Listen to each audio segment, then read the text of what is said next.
आज हम त्रिभुज के प्रकार के बारे में पढ़ेंगे। त्रिभुज के प्रकार दो तरह से होते हैं, एक कोण के आधार पर और एक भुजा के आधार पर। तो आज की क्लास में हम लोग भुजा के आधार पर त्रिभुज के कितने प्रकार हैं उसके बारे में जानकारी प्राप्त करेंगे। भुजा के आधार पर त्रिभुज तीन प्रकार के होते हैं। तीन प्रकार कौन कौन? पहला है समबाहु त्रिभुज। सम का अर्थ है बराबर और बाहु का अर्थ है भुजा।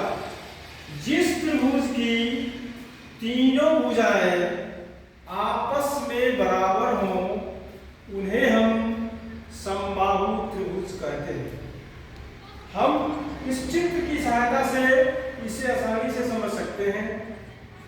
यह ABC एक त्रिभुज है जिसकी तीनों भुजाएं AB, BC और AC आपस में बराबर हैं, इसीलिए यह त्रिभुज समबाहु त्रिभुज कहलाएगा। दूसरा इसका प्रकार है समद्विबाहु। जैसा कि नाम से यह स्पष्ट है, सम का अर्थ होता है बराबर, द्वि मतलब दो, बाहु माने भुजा। जिस त्रिभुज की दो भुजाएं आपस में बराबर हो उन्हें समद्विबाहु त्रिभुज कहते हैं। ब्लैक बोर्ड पे भी परिभाषा लिखा हुआ है, जिस त्रिभुज की दो भुजाएं आपस में बराबर हो उसे समद्विबाहु त्रिभुज कहते हैं। इसे हम त्रिभुज PQR से आसानी से समझ सकते हैं। इस त्रिभुज में PQ और PR ये दो भुजाएं आपस में बराबर हैं। PQ बराबर है किसके? PR की। इसीलिए त्रिभुज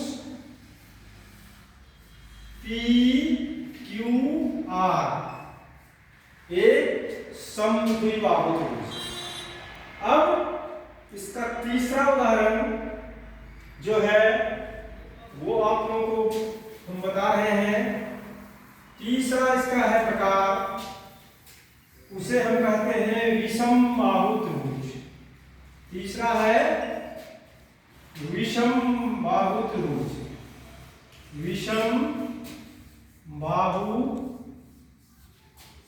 त्रिभुज। इसकी परिभाषा हो गई, जिस त्रिभुज की एक भी भुजा, जिस त्रिभुज की एक भी भुजा आपस में बराबर न हो, आपस में बराबर न हो, उसे हम विषमबाहु त्रिभुज कहेंगे। एक उदाहरण से हम लोग देखते हैं। ये एक त्रिभुज है M, N और O।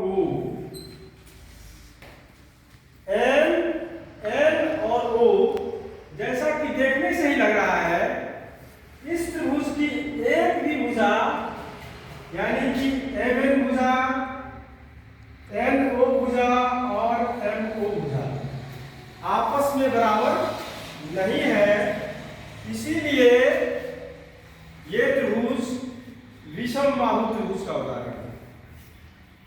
तो हम लोग स्पष्ट हो गए कि भुजा के विचार से त्रिभुज के तीन भेद हो गए, समबाहु, समद्विबाहु और विषमबाहु। समबाहु त्रिभुज हो गया जिसकी तीनों भुजाएं आपस में बराबर हो।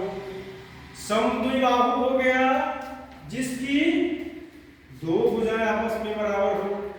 और विषमबाहु हो गया जिसकी एक भी भुजा आपस में बराबर न हो, उसे हम विषम बाहु त्रिभुज कहते हैं।